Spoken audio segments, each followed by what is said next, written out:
எல்லாருக்கும் வணக்கம். இன்னைக்கு நம்ம பட்டாணி உருளைக்கிழங்கு போட்டு ஒரு ஒயிட் குருமா எப்படி செய்யலான்னு பார்க்கலாம். இது தோசை, சப்பாத்தி, இட்லி ரொம்ப அருமையாக இருக்கும். வாங்க இதை எப்படி செய்யலான்னு பார்க்கலாம். தேவையான பொருட்கள் பார்க்கலாம். 2 உருளைக்கிழங்கு நான் வேக வச்சு எடுத்திருக்கேன். 100 கிராம் பச்சை பட்டாணி, 1 டீஸ்பூன் இஞ்சி பூண்டு பேஸ்ட், ஒரு பிரியாணி இலை, ஒரு மீடியம் சைஸ் தக்காளி, ஒரு பெரிய வெங்காயம், 2 பச்சை மிளகாய், கொஞ்சம் கருவேப்பிலை. இதை எப்படி செய்யலான்னு பார்க்கலாம். ஒரு கடாய் சூடு பண்ணிக்கலாம். 2 டீஸ்பூன் அளவு நம்ம எண்ணெய் சேர்த்துக்கலாம். நல்லா சூடாயிடுச்சு. நம்ம இப்போ இதில் ஒரே ஒரு பிரியாணி இலை மட்டும் சேர்த்துக்கலாம். இப்போ நம்ம எடுத்து வச்சுருக்க ஒரு பெரிய வெங்காயத்தை இதில் சேர்த்துக்கலாம். சேர்த்து ஒரு 2 நிமிஷம் நல்லா பச்சை வாசனை போகிற வரை இதை வதக்கி விடலாம். கொஞ்சம் கருவேப்பிலை சேர்த்துக்கலாம். வெங்காயம் இந்த அளவு வதங்கினா போதும். இப்போ நம்ம ஒரு பச்சை மிளகாய் இதில் சேர்த்துக்கலாம். ஒரு மீடியம் சைஸ் தக்காளி இதில் சேர்த்து ஒரு 2 நிமிஷம் நல்லா வதக்கி விடலாம். தக்காளி இந்த அளவு வதங்கினா போதும். இப்போ நம்ம 1 டீஸ்பூன் அளவு இஞ்சி பூண்டு பேஸ்ட்டு சேர்த்து பச்சை வாசனை போகிற அளவுக்கு 1 நிமிஷம் நம்ம இதை வதக்கி விடலாம். இப்போ நம்ம எடுத்து வச்சுருக்க 100 கிராம் பச்சை பட்டாணி இதில் சேர்த்துக்கலாம். இப்போ இது கூடவே நம்ம தேவையான அளவு உப்பு சேர்த்து ஒரு 2 நிமிஷம் இந்த எண்ணெயிலே நம்ம வதக்கி விடலாம்.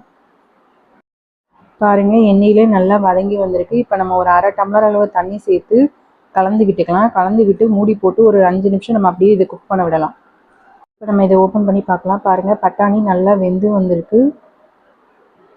இப்போ இது கூடவே நம்ம வேக வச்ச உருளைக்கிழங்கை சேர்த்துக்கலாம். சேர்த்து ஒரு 2 நிமிஷம் நல்லா வதக்கி விடலாம். இப்போ நம்ம ஒரு தேங்காய் பேஸ்ட்டு ரெடி பண்ணிக்கலாம். ஒரு 5 டீஸ்பூன் அளவு தேங்காய், 1 டீஸ்பூன் அளவு சோம்பு, 3/4 டீஸ்பூன் கசகசா, 10 முந்திரி, 2 பச்சை மிளகாய், ஒரு கிராம்பு, ஒரு பட்டை, கொஞ்சமாக தண்ணி சேர்த்து இப்போ நம்ம இதை நைஸாக அரைச்சி எடுத்துக்கலாம். இப்போ உருளைக்கிழங்கும் பட்டாணியும் பாருங்கள் நல்லா இந்த எண்ணெயிலே வதங்கி வந்திருக்கு. இப்போ இது கூடவே நம்ம அரைச்ச பேஸ்ட்டை சேர்த்துக்கலாம். இப்போ நம்ம இதுக்கு தேவையான அளவு உப்பு கொஞ்சம் சேர்த்துக்கலாம்.